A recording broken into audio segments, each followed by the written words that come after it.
Hello, classmates. Are you ready for Chapter 5, Part 2? I bet you are. You have your book right there. You have something to write on and something to write with. And here we go. This is a wonderful part of our learning journey because you all already know so much about it. You just haven't been aware of it. So learning something about ourselves is always interesting, right? The biodecision making process. First, we have to find out that we actually want or need something, and then we're going to look for information on the item, where it's sold, how much it costs, what would be the value to me. We look at is there a cheaper thing? So, for example, do I really need to have the Uggs, the branded Uggs, or can I buy something that is not Uggs but that is something similar? And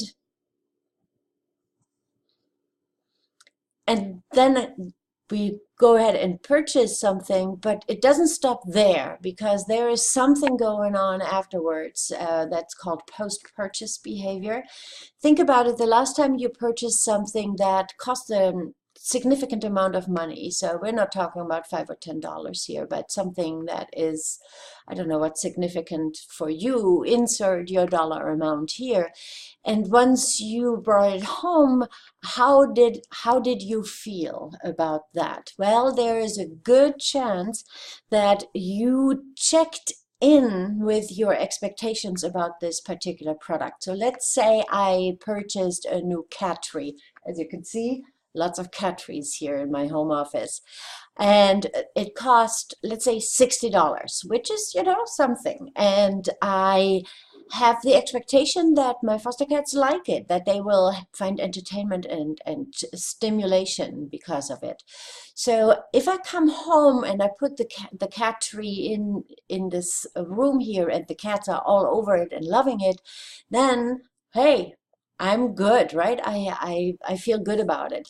However, if I place it here and the cats ignore it or then I'm disappointed, right? Because my expectation hasn't been met. And that's where also we always, if there's a significant purchase, we have a certain discomfort, a feeling, thinking thing. I hope you can relate to that too, that we feel. And the reason for that is most likely that we are comparing our purchase value, what we have just bought, to something that we now didn't buy. So it could be that instead of a Samsung, we bought an iPhone, and now we're seeing Samsung might have been better, or that we say we just spent the money we had saved up to visit our family on the East Coast over Thanksgiving, we now spend on a laptop. So we can't have both things. And how do we feel about that? Think about it. Can you think of something?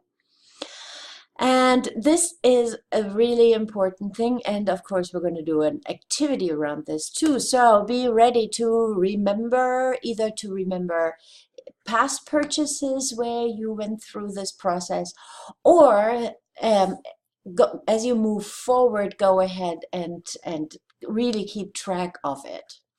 Now, when it comes to new products hitting our markets, the question is, how do they get out there? How come that the pet rock so many years ago first came on the market and then suddenly they were everywhere and people actually bought them? Well, that is because we have the awareness and then it piques our interest. We will be able to evaluate and try things out. If you have ever been to Costco, there are the people who give us little samples. Same thing, by the way, for the perfume spritzing thing in the department stores, because it gives us the chance to try it out. And then that lowers our reluctance to actually go ahead and purchase it. The adopter categories, this is something where, again, I'm encouraging you to think about yourself. There's something called the innovators. They're the first ones, the kid on the block that always has to have the fur tool. My former boss in the city when I worked at the .com definitely was an innovator. He prided himself on that.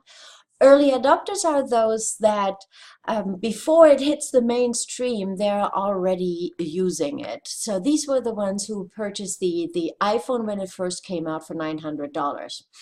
Early mainstream is the next group of people. Those are the ones who purchased the iPhone a month or two later when the price dropped down to $600.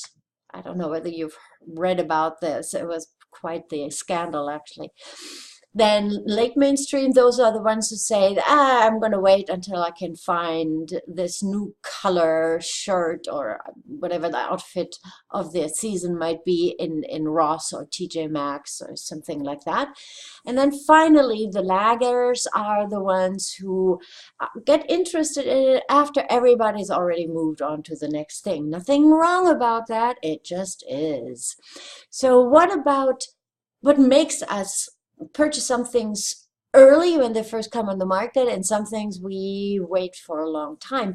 Well, it depends on how much value we really put on the item and how it fits in with our other things. So for example, I purchased a Surface a laptop, and I did that because I'm already using Windows-based stuff, so it's compatibility and the complexity, if it can't be too high. So, for example, the first iPhone, there was quite the learning curve for us to figure out how to use all this.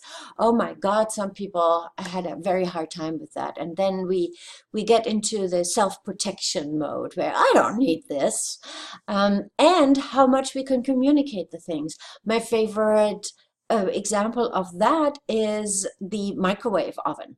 So when microwaves first came out in the 80s, actually, however, they just didn't take off, even though they're quite useful, right? I bet you have one at home. And that was because at that time, the kitchen was kind of a no visitor zone, and nobody saw whether somebody had a microwave or not.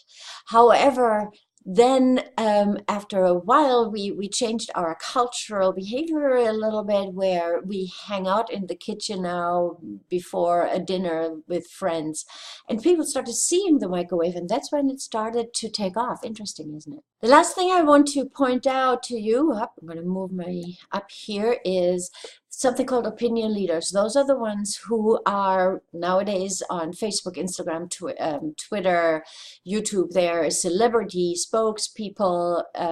Those are the ones who convince us that it's a good idea to also try these things. So have you ever purchased something because an opinion leader has recommended something to you? Things to think about.